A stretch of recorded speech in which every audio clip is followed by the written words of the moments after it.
జరిగింది ఏదో జరిగిపోయింది, దాని గురించి ఆలోచిస్తూ కూర్చోకూడదు.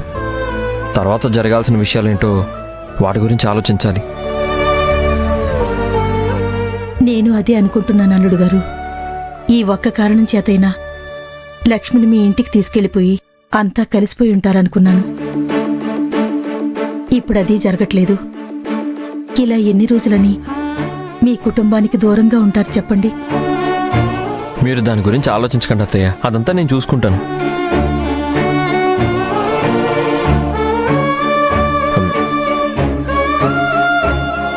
అవును అత్తయ్య, ఈ ఇల్లు ఖాళీ చేయాలని బ్రోకర్ చెప్పినట్టుగా లక్ష్మి చెప్పింది. ఎలాగో మేము ఉండే ఇల్లు ఖాళీ చేస్తున్నాం కదా, అందులో మీరు ఉండొచ్చు అనుకున్నాం. గీత వినోదులు కూడా మీకు తోడుగా ఉండేవారు. కానీ మనం ఒకటి తెలిస్తే దేవుడు ఒకటి తలిచాడు అత్తయ్య. పర్వాలేదు బావా, మేము వేరే ఇంటి కోసం చూస్తున్నాం. ఇది పెద్ద విషయమేం కాదు. వద్దకిలా, నువ్వు వర్క్లో బిజీగా ఉంటావు కదా, నీకెందుకు శ్రమ? ఒక పని చేద్దాం, నేను వినోద్ కలిసి ఇల్లు వెతుకుతాం. ఇక్కడే ఎక్కడో దగ్గరలో ఏదైనా మంచి ఇల్లు దొరుకుతుందేమో చూద్దాం. దాని గురించి మీరేం టెన్షన్ పడకండి, నేను ఉన్నాను కదా, చూసుకుంటాను. అయ్యో, మీకెందుకు అల్లుడు గారు శ్రమ? ఇందులో శ్రమే ఉంది అత్తయ్య, బైక్ మీద కూర్చొని తిరగడమే కదా. ఇంటి గురించి నేను చూసుకుంటాను కదా.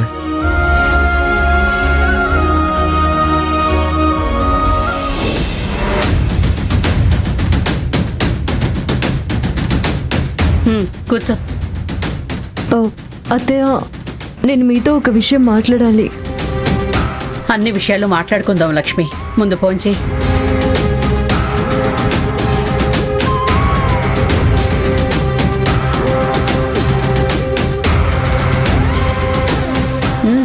కూర్చో.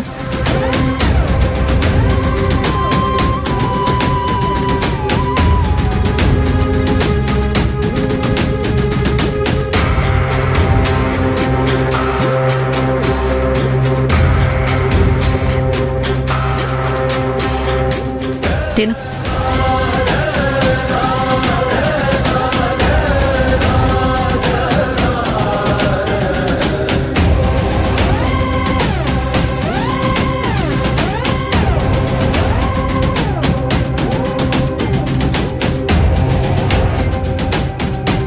అమ్మా, రోడ్డున పోయే వాళ్ళని తీసుకొచ్చి భోజనం పెడుతున్నావా? నీకేమైనా పిచ్చి పట్టిందా?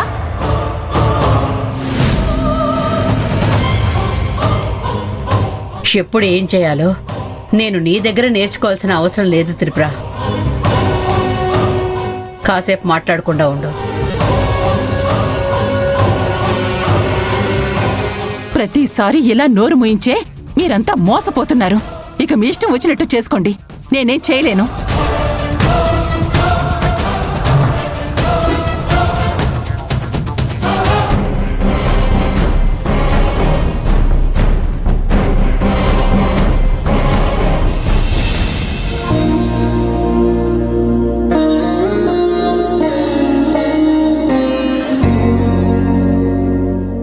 అల్లుడు గారు, 4 రోజులు లక్ష్మిని మా ఇంట్లో వదిలిపెట్టి వెళ్ళండి. లేదంటే మీరిద్దరూ వచ్చి ఉంటామన్నా పర్వాలేదు. అక్కడే ఉంటే జరిగిందంతా తలుచుకుని బాధపడతారు. ఇక్కడికొస్తే మనసు ప్రశాంతంగా ఉంటుంది. మీరు చెప్పింది కరెక్ట్ అత్తయ్య, నేను ఒకసారి లక్ష్మితో మాట్లాడతాను. తను ఏం చెప్తుందో చూసి దాన్ని బట్టి నిర్ణయం తీసుకుంటాను. సరే బాబు.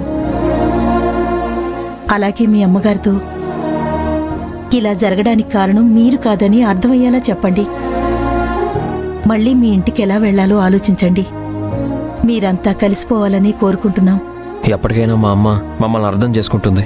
నా మీద గాని లక్ష్మి మీద గాని అమ్మకి ద్వేషం లేదత్తయ్య, కొంచెం కోపం ఉందంతే.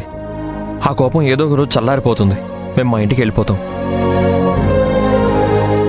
ఏదేమైనా నా ప్రయత్నం నేను చేస్తాను. మీరు చూస్తూ ఉండండి. మా అమ్మాయి మా దగ్గరికి వచ్చి మమ్మల్ని తీసుకెళ్ళినా ఆశ్చర్యం లేదు.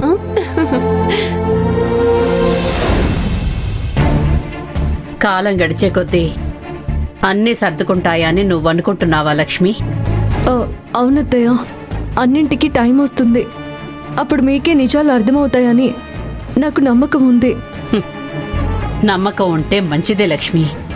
కానీ ఒక్కసారి నమ్మకం పోగొట్టుకున్న తర్వాత మళ్ళీ దాన్ని సంపాదించుకోవటం చాలా కష్టం. నేను ఇలా లోపలికి తీసుకొచ్చి భోజనం వడ్డించినంత మాత్రాన నేను నిన్ను క్షమించానని మాత్రం అనుకోకు.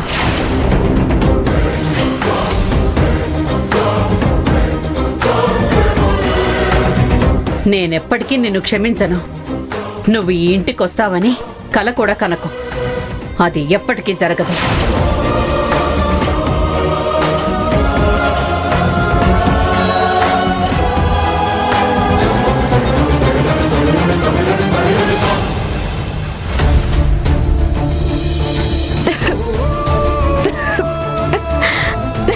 కాస్త నీళ్ళు తాగండి. వాటర్ తాగండి.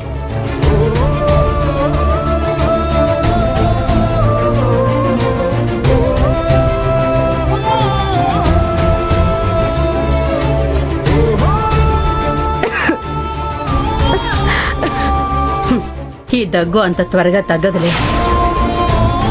ఇలా భోంచేస్తున్నప్పుడు పొలమారితే నా ఎదురుగా ఉన్న వాళ్లే నన్ను తిట్టుకుంటున్నారు అనుకుంటాను.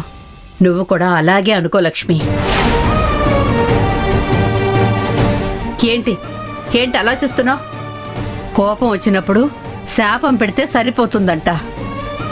నీ వల్ల నేనెంత బాధను అనుభవించానో నువ్వు కూడా అంతే బాధను అనుభవిస్తావు. భద్రావతి, ఏం మాట్లాడుతున్నావు? తను నీ కోడలు. నువ్వు ఆ విషయం మర్చిపోతున్నావా? గుర్తు పెట్టుకునేంత గొప్ప పనులేం చేయలేదు మన కోడలు. ఇంటికొచ్చిన కొద్ది రోజుల్లోనే ఈ కుటుంబాన్ని 2 ముక్కలుగా విడదీసింది. వదిన మీద నీకెందుకు అంత కోపం అమ్మా? లోపలికి తీసుకొచ్చి భోజనం పెట్టి ఎలా మాట్లాడుతున్నావు? అప్పుడే పంపించేయచ్చు కదా. నా కోసం ఇంటికొచ్చిన వాళ్ళకి మర్యాద చేయకుండా పంపించడం అనేది ఈ భద్రావతికి తెలీదురా. శత్రు వచ్చినా సరే భోజనం పెట్టి పంపిస్తాను. ఇది కూడా అంతే.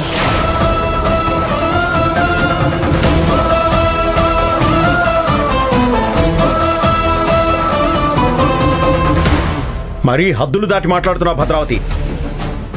ఆ మాటకొస్తే లక్ష్మిది కూడా ఈ ఇల్లే.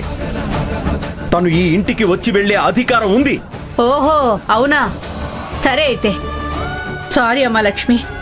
ఇది నీ ఇల్లంట కదా, నువ్వు ఇక్కడే సంతోషంగా ఉండు. నేనే వెళ్ళిపోతాను. ఏమంటున్నారు అత్తయ్య? ఇది మీ ఇల్లు, మీరు ఇక్కడే ఉండాలి. నేనిక్కడ ఉండాలంటే నువ్విక్కడ ఉండకూడదు. అమ్మా, ఏమైంది నీకు? ఎందుకు వదిన్ని ఇంతలా అవమానిస్తున్నావు? ఏ సింధు, ఆమెకి ఎదురు చెప్తున్నావా? నీకేం తెలీదు, సైలెంట్గా ఉండు. లక్ష్మి సంగతి అమ్మ చూసుకుంటుంది.